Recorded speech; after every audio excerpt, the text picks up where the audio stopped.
말씀은 예레미야서 46장 1절부터 12절까지 그리고 27절과 28절 한 절씩 교독으로 읽도록 하겠습니다. 예레미야서 46장 1절로 12절까지 그리고 건너뛰어서 27절, 28절 읽도록 하겠습니다. 이방 나라들에 대하여 선지자 예레미야에게 임한 여호와의 말씀이라.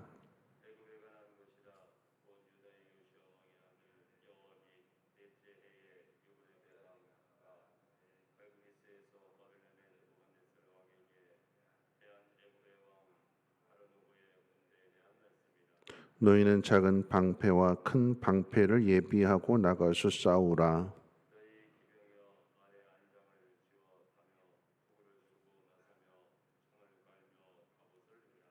여호와의 말씀이니라. 내가 본즉 그들이 놀라 물러가며 그들의 용사는 패하여 황급히 도망하며 뒤를 돌아보지 아니함은 어찌미냐. 두려움이 그들의 사방에 있음이로다. 발이 빠른 자도 도망하지 못하며 용사도 피하지 못하고 그들이 다 북쪽에서 유브라데 강가에 넘어지며 엎드려지는도다. 강의 물이 출렁임 같고 나일 강이 불어남 같은 자가 누구냐. 애굽은 나일강이 불어난 같고 강물이 출렁임 같도다. 그가 이르되 내가 일어나 땅을 덮어 성읍들과 그 주민을 멸할 것이라. 말들아 달려라. 병거들아 정신없이 달려라.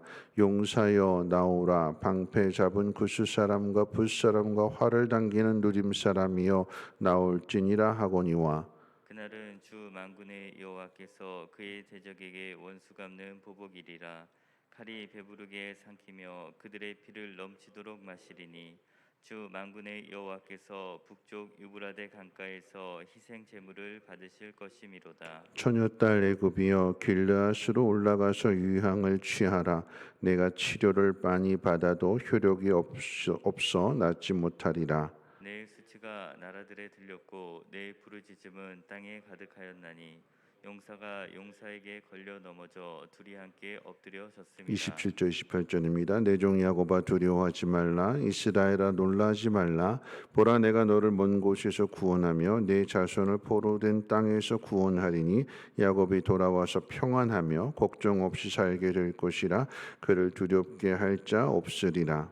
여호와의 말씀이니라. 내 종 야곱아 내가 너와 함께 있나니 두려워하지 말라.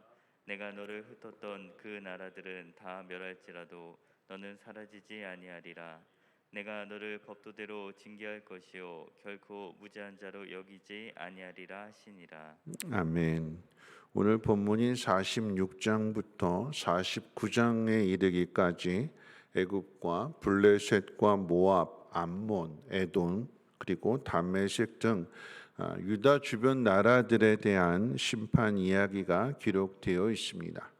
하나님이 바벨론을 심판의 칼로 사용하실 때에 유다만 심판하시는 것이 아니라 모든 나라들에 대한 심판이라고 하는 의미일 것입니다. 마치 우리가 코로나를 겪게 될 때에 한 지역의 문제가 아니고 온 나라의 문제가 되는 것이고 한 나라만의 문제가 아닌 전 세계의 문제가 되는 것과 같은 의미가 됩니다. 바벨론의 망한 나라들 중에 오늘 본문은 가장 먼저 애굽을 소개하고 있습니다.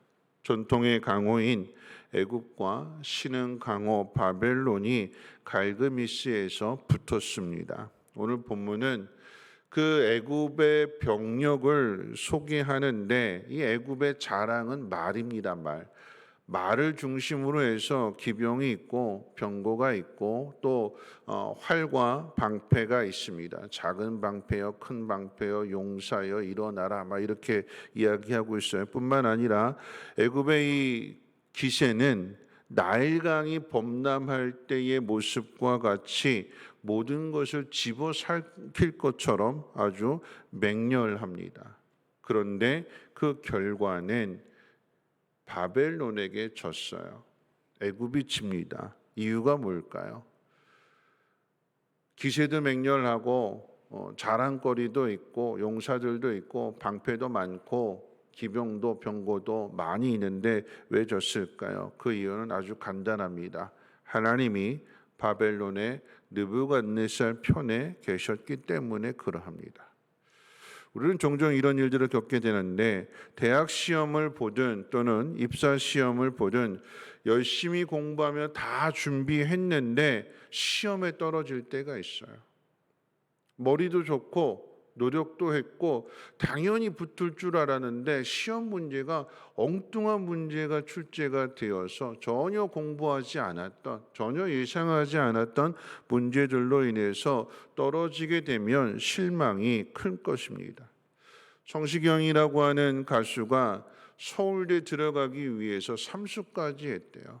다른 대학 만족하지 못하고 꼭 서울대학 들어가겠다고 해서 삼수를 하게 되는데 세 번째 시험을 봤는데 2교시부터 4교시까지 다 만점을 받았대요. 근데 떨어졌어요. 왜 떨어졌느냐? 1교시를 망쳤대요. 1교시가 언어였는데 여러분 서울대 공부할 실력이고 2교시부터 4교시까지 만점이라고 한다면 1교시도 자연히 잘 받겠지요. 열심히 했겠지요. 3년 동안이나 경험한 일들인데 그런데 왜 떨어졌느냐? 언어 영역에서 문제가 출제가 되는데 3년 동안 공부하면서 한 번도 보지 못했던 시가 출제가 되었고 그 시에서 무려 11개 문제가 나왔는데 처음 보는 문제니까 공부하지 않은 거니까 어떻게 해요? 결국은 점수가 안 나오게 되었고 그걸로 인해서 떨어지게 되었는데 내가 또 사수를 하랴 더 이상 못하겠다 해서 포기하고 고대를 가게 됐다라고 하는 그런 이야기예요. 근데 중요한 것은 고대에서 전공한 대로 살지 않고 지금은 가수가 돼서 살고 있다라고 하는 거죠. 서울대밖에 없다. 난 여기 들어갈 수 있다. 이게 내 인생의 전부다. 그것을 목표로 해서 공부를 했는데 그 꿈을 이루지 못했고 고대 가게 됐고 근데 중요한 것은 그 고대 전공 분야가 아닌 가수로서의 전혀 다른 삶을 살아가고 있다라고 하는 것입니다. 여러분 무슨 이야기일까요? 사람의 노력만으로 열매를 맺을 수 없다라고 하는 것입니다. 농부가 아무리 열심히 준비하고 땀 흘리고 수고한다 할지라도 하늘이 비를 내리지 않으면 사람의 수고는 아무것도 아니다라고 하는 것입니다. 애굽이라고 하는 나라가 전통의 강호라고 할지라도 모든 자랑거리를 다 갖추고 있다 할지라도 하나님이 허락하시지 않으면 그 싸움에서 질 수밖에 없는 것입니다. 자, 그렇다면 성경은 왜 이 46장에서 주변 나라들을 심판하게 되는데 왜 애굽에 대한 이야기부터 시작하는 걸까요? 왜 애굽부터 소개할까요?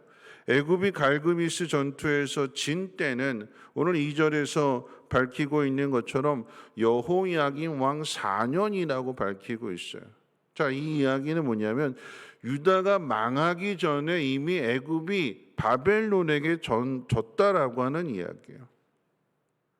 그런데 앞에 있는 내용 가운데 44장, 43장의 내용에서 유다가 망하고 난 뒤에 요하난과 사람들이 이런 애굽을 의지하겠다고 내려간 거잖아요. 이미 졌는데 기울어져 가고 있는데 오늘 저는 말씀의 제목을 썩은 동아줄 같은 애굽이라고 이야기했는데 이미 썩어져 가고 있어요. 다 썩었어요. 근데 그 줄을 붙들고 있는 거예요.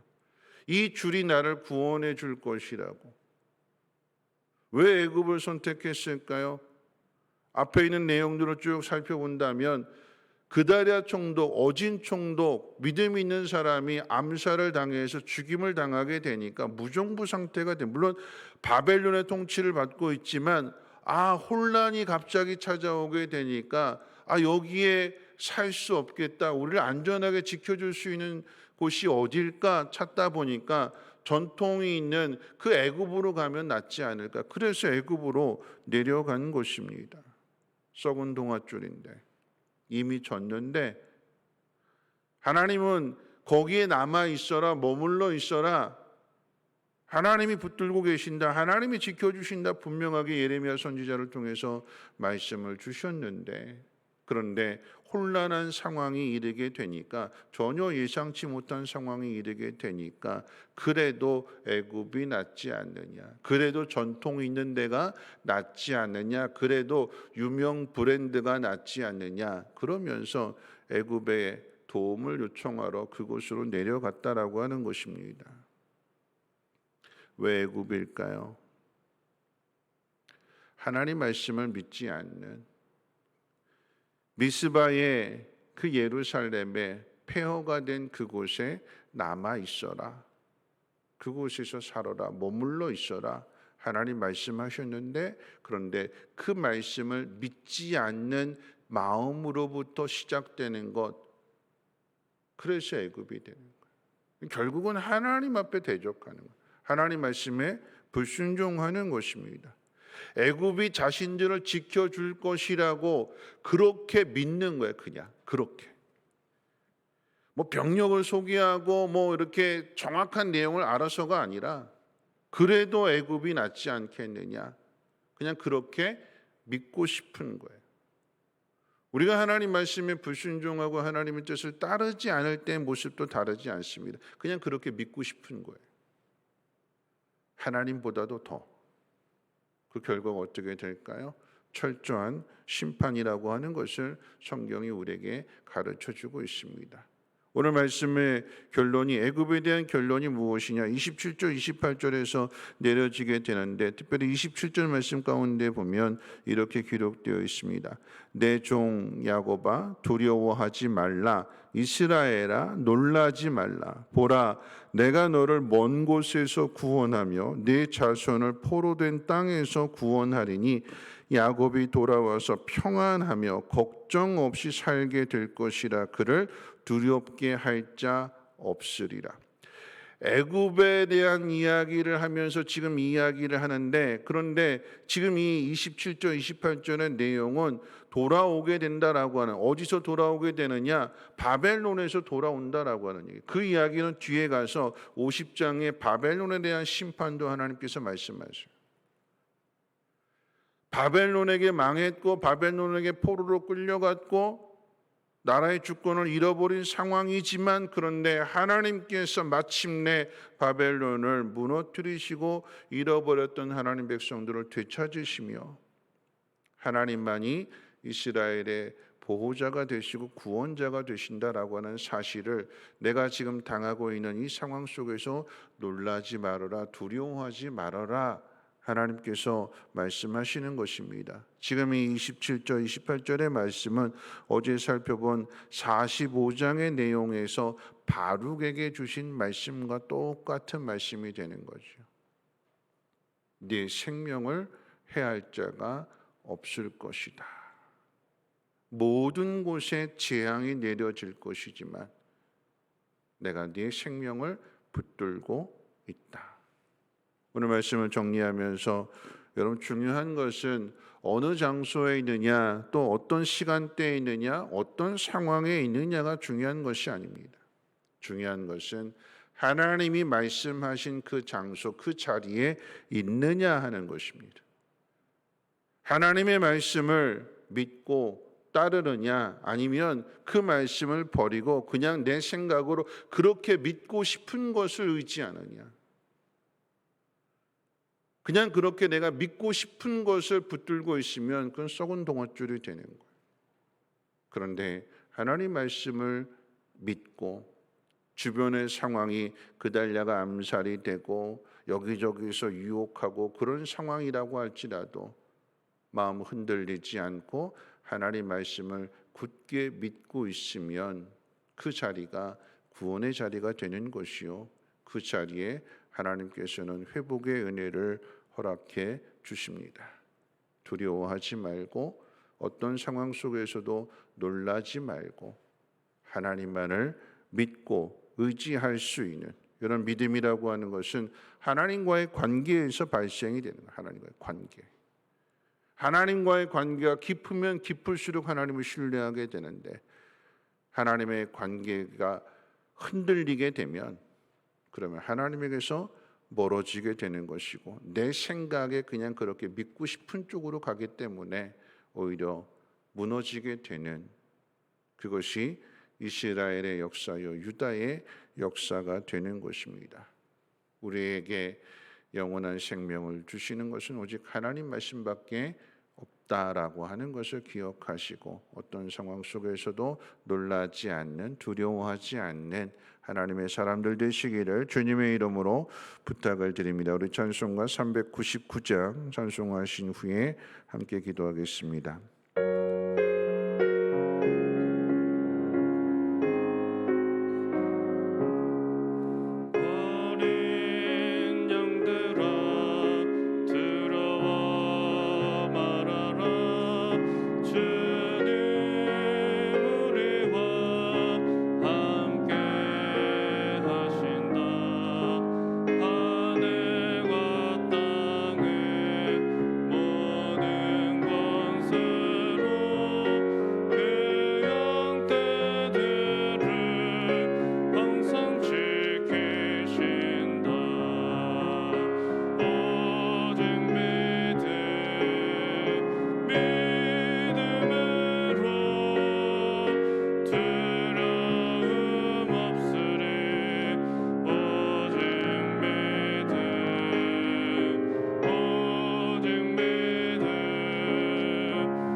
오늘 말씀 속에서 하나님은 망한 유다 백성들에게 두려워하지 말아라, 놀라지 말아라 이렇게 말씀하세요.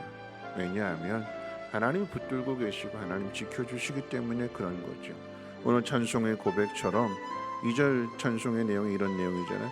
마라의 쓴물을 달게 하신 그 동산에서 피땀을 흘리게 하시는, 왜 하나님이 내 인생을 마라로 인도하실까? 왜요? 그 물을 달게 하시려고. 왜 하나님의 아들을 보내셨는데 십자가에 못 박으시는가? 실패한 모습처럼 보이게 되는데 하나님은 그 자리에서 우리에게 우리의 죄를 씻어주시고 영원한 생명을 주시며 부활을, 영원한 생명을, 하나님 나라로 올라가는 그 길을 가르쳐 주시는 것입니다. 중요한 것은 어떤 장소, 어느 자리에 있느냐가 아니라 하나님이 말씀하신 그 자리에 있느냐, 하나님 인도하시는 그 길을 걸어가고 있느냐. 오늘도 하나님 우리에게 주어진 이 코로나의 상황 속에서 하나님 세상을 의지하는 것이 아니라 하나님 말씀을 의지하며 믿는 자답게 두려워하지 않고 놀라지 않고 담대하게 하나님 백성답게 살아가게 달라고 함께 통성으로 하나님 앞에 기도합니다.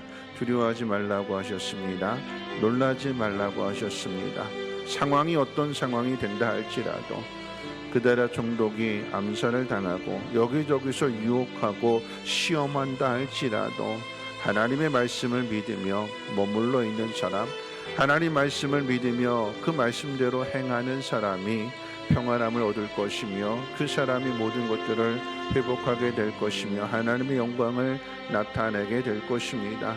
이미 애굽이 바벨론에게 졌는데도 이스라엘 백성들, 유다 백성들은 그런 애굽을 의지하고자 하나님 약속하신 장소를 버리고 떠나는 모습을 보게 됩니다. 하나님, 오늘 우리들의 모습이 그런 모습은 아닌지 우리 자신을 돌아보게 하여 주시고 하나님 말씀을 의지하며 하나님 말씀대로 행할 수 있는 두려워하지 않고 놀라지 않고 하나님이 나의 하나님이 되심을 믿으며 그 하나님의 뜻대로 살아가게 하옵소서. 혹이라도 하나님 말씀을 거역하며 그저 내가 그렇게 믿고 싶은 대로 내가 세상을 향하여 보고 있지는 않는지 오늘 말씀을 통해서 우리 자신을 돌아보게 하여 주시고 내 믿음의 근거는 오직 하나님 말씀이 되게 하여 주시며 하나님의 뜻대로 순종할 수 있는 거룩한 하나님의 백성들 되어지게 도와주시옵소서. 하나님 모든 상황들을 통해서 우리를 다듬어 가실 것입니다. 마라로 인도하신 것은 그 쓴물을 달게 하시는 하나님의 능력을 보여주시기 위함이며 또한 주님은 십자가에 못 박게 하신 것이 우리에게 영원한 생명을 주시기 위한 하나님의 그 놀라운 섭리라고 하는 사실을 믿게 하여 주셔서 하나님만 의지하며 하나님의 말씀에 순종하며 살아갈 수 있는 복 있는 사람들 되게 하옵소서.